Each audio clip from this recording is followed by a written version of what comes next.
yapo maeneo vyombo vyetu viligundua watu ambao wana nia mbaya wamepanga aidha kuchoma moto au kulipua.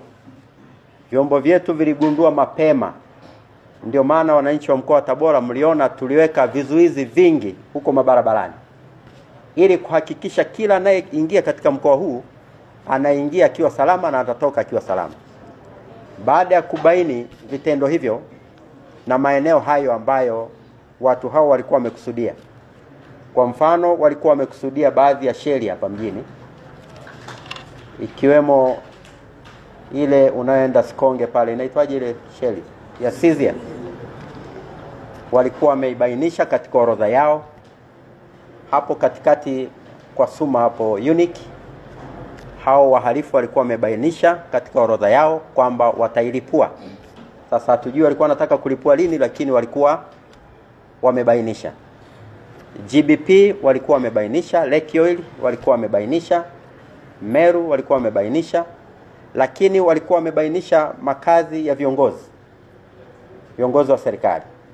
Walikuwa wamebainisha ofisi na makazi ya viongozi na ofisi za Chama cha Mapinduzi na ofisi za serikali. Lakini walikuwa wamebainisha ile yadi ya mabasi ya NBS kwamba wailipue, na bahati nzuri vyombo vyetu vya usalama vilitambua hilo mapema, na waliokuwa wamepanga kufanya kazi hiyo ilikuwa ikiongozwa na mtu anaitwa Abdalla Hamad. Alikuwa amepanga madumu ya lita 20 yenye petroli na alikamatwa red handed. Kwa hiyo tulidhibiti kwa namna hiyo. Ndio maana viongozi, hayo mambo hamkuona yakitokea, si kwamba hayakuwa yamepangwa. Yalikuwa yamepangwa, lakini yalidhibitiwa.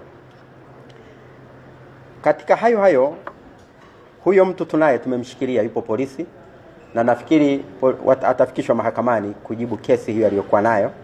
Tunaye mtu anaitwa Daudi Paulo Ndaro, ambao ni kati ya tuliowakamata walikuwa wamepanga mambo mabaya. Tunaye mtu anaitwa Yusufu Jumanne, naye tunamshikilia pale polisi. Kuna mtu anajulikana kwa jina moja tu la Warioba, tunamshikilia pale polisi. Kuna mtu anaitwa Shabani Swalehe Mshiru, naye tunamshikilia pale polisi. Tunao vijana 5 ambao tunawashikilia, jeshi la polisi limewashikilia, na baada ya hatua za kisheria kukamilika watafikishwa mahakamani. Wote hao walikuwa wamejipanga kwa namna tofauti kuhakikisha aidha sehemu nyingine zitachomwa au zitalipuliwa au kufanya maangamizi ya aina yoyote kulingana ambavyo walikuwa wamejipangia. Na mmoja akiwa ni mtumishi wa kujitolea katika hospitali yetu ya mkoa wa Rufaa Kitete, tumemshikilia huyo kijana, yupo polisi pale.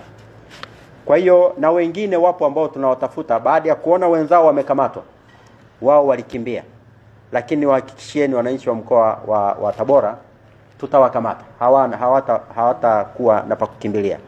Nchi hii ni moja, serikali hii ni moja, na hakuna kitu kinafanya kazi kwa weledi kama serikali, hasa majeshi haya ya uchunguzi. Hawatakuwa na usalama popote watakapoenda katika viunga vya nchi hii. Mimi niwahakikishieni tutawakamata na vyombo vya sheria vitachukua mkondo wake. Hayo ndio nilikuwa nataka niwaambie. Kwa hiyo tunao watu 5 ambao wakati wote kuanzia sasa tutawafikisha mahakamani.